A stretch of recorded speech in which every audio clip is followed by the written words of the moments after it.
accompagner les autres. Vous êtes là pour apaiser, pour guider, pour soigner.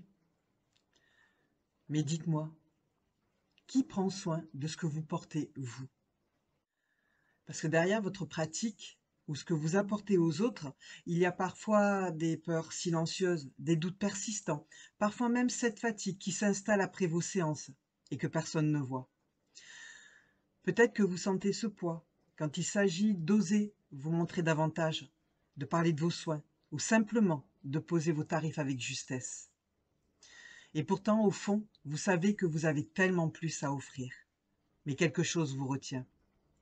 Dans cette vidéo, je vais vous partager un éclairage qui pour moi est important, car je connais ce que vous traversez et je sais ce qu'il est possible de faire pour que votre canal s'allège, que tout devienne plus clair, votre pratique, vos choix et même les clients que vous attirez. Alors restez bien avec moi jusqu'à la fin. Je vais vous partager ce qui m'a aidé et qui peut vraiment vous aider aussi. Et si ce message résonne pour vous, pensez à liker la vidéo et à vous abonner pour recevoir directement les prochains partages que je fais pour les personnes de cœur comme vous. Peut-être que vous connaissez ça. Vous venez de terminer une séance, votre client repart soulagé, plus léger, et vous, vous restez avec un poids. Une partie de ce qu'il portait s'est déposée en vous. Ou alors, c'est au moment de vous montrer davantage. Publier une vidéo, annoncer un nouveau soin, parler de ce que vous faites autour de vous. Et là, une peur monte. Peur du regard, peur d'être jugé. Ou ce doute qui murmure, est-ce que je suis vraiment légitime? Et parfois, ça se traduit directement dans le corps. Une fatigue qui tombe sans prévenir. L'impression de manquer de clarté. Vous tournez en rond et vous repoussez encore et encore le moment d'agir. Tout cela finit par créer une tension. Vous avez envie d'avancer, de partager davantage, mais quelque chose vous freine. Et ce quelque chose, c'est peut-être une mémoire, une charge invisible, une part de vous qui vous retient. Et c'est justement de ça que j'aimerais vous parler maintenant. Comprendre ce que sont ces blocages invisibles, ces peurs enfouies, ces freins inconscients, ces lourdeurs énergétiques. Et surtout, comment vous pouvez les libérer pour retrouver confiance et fluidité dans votre pratique.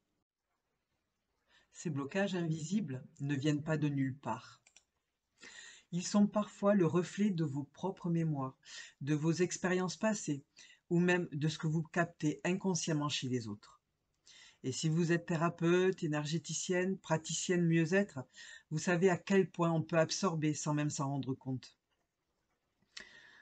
Le problème, c'est que si vous n'y mettez pas de conscience, ces énergies qui freinent deviennent comme un poids qui s'accumule.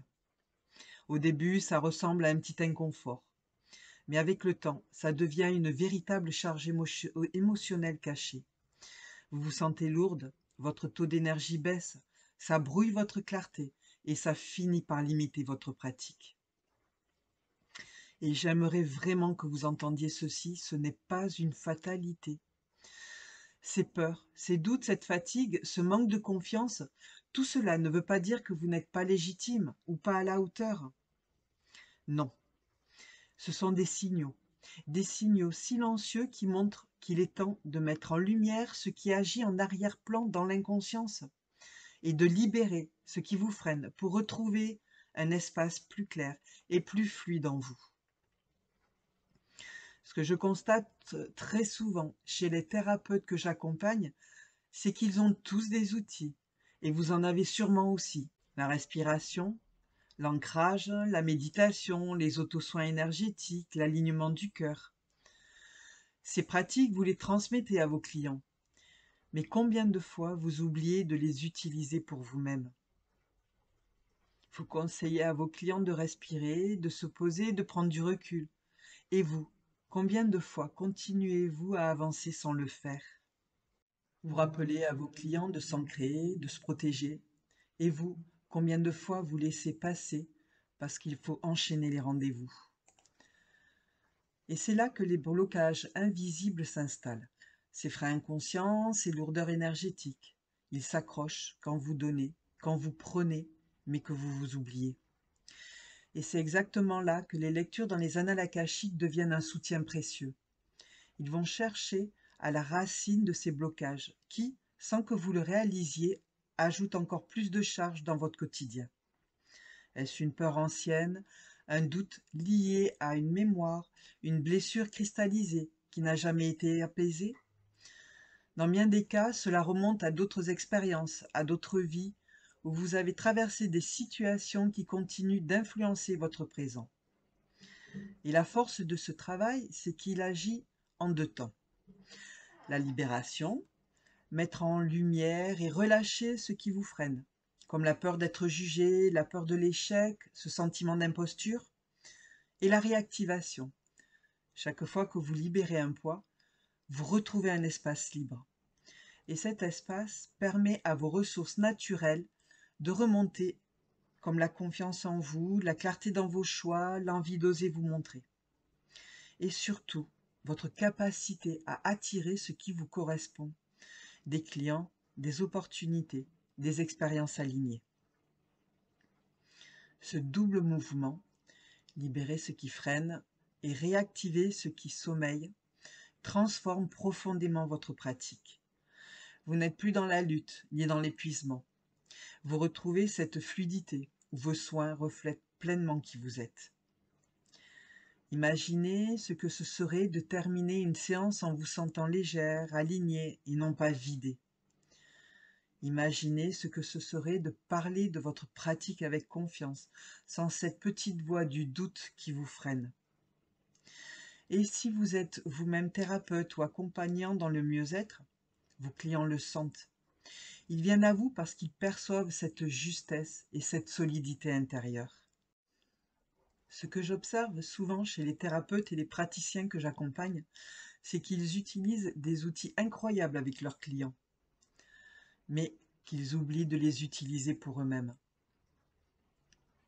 Vous rappelez à vos clients l'importance de respirer profondément quand ils sont stressés. Et vous, combien de fois vous enchaînez vos séances ou vos journées sans même vous offrir une vraie respiration consciente? Vous rappelez l'importance de l'ancrage, de poser les pieds au sol, de revenir au corps chaque jour et aussi avant une décision ou un soin. Et vous, combien de fois passez-vous à côté de ce geste simple parce qu'il faut courir après le temps? Vous rappelez à vos clients d'écouter leurs émotions, de ne pas tout garder, de déposer ce qui les encombre. Et vous, combien de fois gardez-vous ces émotions pour vous, en silence, jusqu'à ce que ça pèse trop lourd? Et puis, il y a aussi vos propres pratiques énergétiques. Certains utilisent la visualisation, d'autres le magnétisme, d'autres encore la méditation ou les sons. Vous savez que ça fonctionne, vous l'avez vu aussi chez vos clients. Mais quand il s'agit de vous, vous attendez souvent d'être épuisé ou au bord du découragement pour penser à les appliquer. C'est exactement ça que j'ai envie de vous rappeler aujourd'hui. Vos outils, vos pratiques ne sont pas seulement là pour vos clients, ils sont aussi là pour vous. Et c'est même essentiel, parce que quand vous prenez le temps de les utiliser pour vous, non seulement vous vous libérez de ce qui vous encombre, mais vous devenez aussi un exemple vivant pour vos clients. Vous incarnez ce que vous transmettez. Et croyez-moi, ça change tout. Votre énergie, votre présence, la qualité de vos accompagnements et même la facilité avec lesquelles vous attirez des clients alignés. Parce que ce qu'ils ressentent chez vous, ce n'est pas seulement un savoir-faire, c'est une personne vraie et cohérente entre ce qu'elle est et ce qu'elle dit. Alors si je résume, ces blocages invisibles, ces charges émotionnelles cachées que vous portez parfois ne sont pas une fatalité. Ce sont des signaux silencieux, qui vous rappellent qu'il est temps de vous occuper aussi de vous, d'utiliser vos propres pratiques et de libérer ce qui vous retient pour laisser remonter vos ressources naturelles. Parce que quand vous prenez soin de vous, avec vos outils, vos pratiques, et avec les libérations qu'offrent les lectures akashiques, vous retrouvez une fluidité naturelle, une cohérence profonde. Vos soins deviennent plus justes, plus puissants. Et c'est exactement ce que m'ont confié les thérapeutes que j'ai accompagnés. Ils ont retrouvé cette force intérieure, et cette clarté qui transforme leurs pratiques et leur ouvre de nouvelles perspectives. Et c'est là que tout change. Vos choix deviennent plus simples, vos accompagnements plus justes, vos soins plus puissants, et les personnes autour de vous, vos proches comme vos clients, le ressentent immédiatement. Imaginez, vous pratiquez chaque jour avec légèreté, confiance et cette cohérence profonde qui attire naturellement les bonnes personnes vers vous. Alors si ce que je viens de partager résonne avec vous, sachez que vous n'êtes pas obligé de rester seul avec ces blocages. Je vous accompagne avec les lectures dans les annales akashiques pour recevoir des soins, car vous aussi vous avez le droit, et pour mettre en lumière ce qui vous freine, le libérer et réactiver vos ressources. Vous trouverez dans la description un lien pour réserver votre appel découverte gratuit si vous le souhaitez en parler avec moi, mais aussi tous mes liens pour en savoir plus. Et si cette vidéo vous a parlé, merci de mettre un like, de vous abonner et de partager à un collègue ou à un ami à qui cela serait peut-être vraiment utile pour lui. C'est aussi une façon de soutenir mon travail et ce travail que l'on fait et de faire circuler la lumière. Merci d'avoir été avec moi jusqu'au bout. Prenez soin de vous comme vous prenez soin des autres. Belle lumière sur votre chemin.